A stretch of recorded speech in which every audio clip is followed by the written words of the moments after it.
નમસ્કાર મિત્રો, સ્વાગત છે યુટ્યુબ ચેનલ મિશન ગવર્મેન્ટ એક્ઝામની અંદર.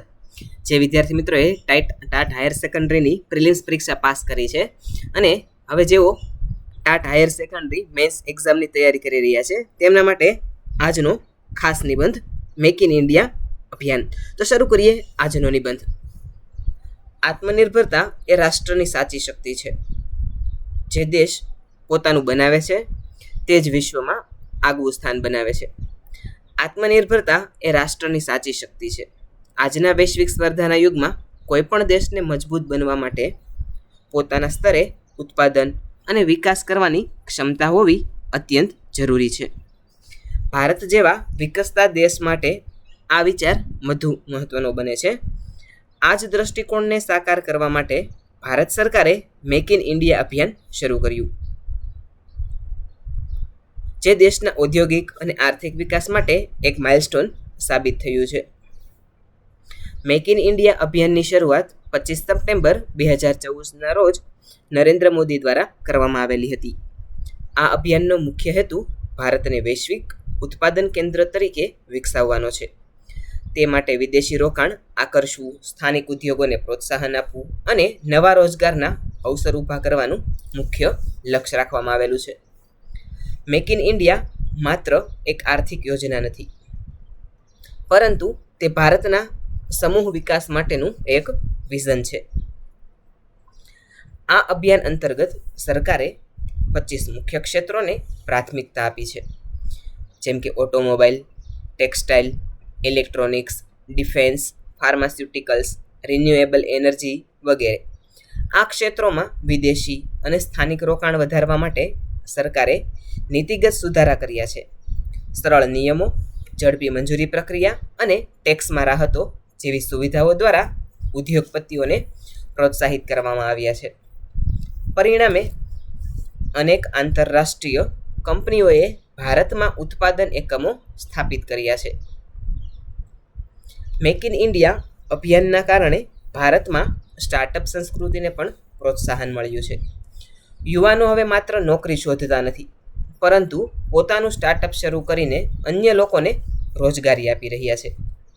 સ્ટાર્ટઅપ ઇન્ડિયા, ડિજિટલ ઇન્ડિયા અને સ્કિલ ઇન્ડિયા જેવી યોજનાઓ સાથે આ અભિયાનનું સઘન જોડાણ છે. આ તમામ યોજનાઓ મળીને ભારતને ટેકનોલોજી અને ઉદ્યોગ ક્ષેત્રે આગળ લઈ જઈ રહી છે. આ અભિયાનના ફાયદાઓ ખૂબ જ મહત્વપૂર્ણ છે. પ્રથમ, દેશમાં રોજગારીના અવસર વધ્યા છે, જે બેરોજગારીની સમસ્યાને ઘટાડવામાં મદદરૂપ થાય છે. બીજું, વિદેશી રોકાણના પ્રવાહથી દેશની આર્થિક સ્થિતિ મજબૂત બનેલી છે. ત્રીજું, સ્થાનિક ઉત્પાદન વધવાથી આયાત પર નિર્ભરતા ઓછી થયેલી છે, જેનાથી દેશ આત્મનિર્ભર બનવાની દિશામાં આગળ વધી રહ્યો છે. ચોથું, નવા ઉદ્યોગોના વિકાસથી ટેકનોલોજી અને કુશળતામાં વધારો થયો છે. આ અભિયાનનું એક મહત્વપૂર્ણ પાસું છે કે તે વોકલ ફોર લોકલ વિચારધારાને પણ પ્રોત્સાહિત કરે છે. સ્થાનિક ઉત્પાદનોને ઉપયોગમાં લેવા માટે લોકોમાં જાગૃતિ લાવવામાં આવી રહેલી છે. આથી નાના અને મધ્યમ ઉદ્યોગોને મોટો લાભ મળી રહ્યો છે. ગ્રામ્ય અને અર્ધશહેરી વિસ્તારોમાં પણ ઉદ્યોગો સ્થાપિત થવાથી ત્યાંના લોકો માટે રોજગારીની નવી તકો ઊભી થઈ રહેલી છે. પરંતુ મેક ઇન ઇન્ડિયા અભિયાન સામે કેટલાક પડકારો પણ રહેલા છે. દેશમાં હજુ પણ પૂરતી ઇન્ફ્રાસ્ટ્રક્ચર સુવિધાઓનો અભાવ છે. રસ્તા, વીજળી, પાણી અને પરિવહન જેવી મૂળભૂત સુવિધાઓમાં સુધારાની જરૂર છે. વધુમાં કુશળ માનવબળની કમી પણ એક મોટો પડકાર છે. આજના ઉદ્યોગોને આધુનિક ટેકનોલોજી સાથે કામ કરી શકે તેવા કર્મચારીઓની જરૂર છે, જેને માટે વિશેષ તાલીમ જરૂરી બને છે.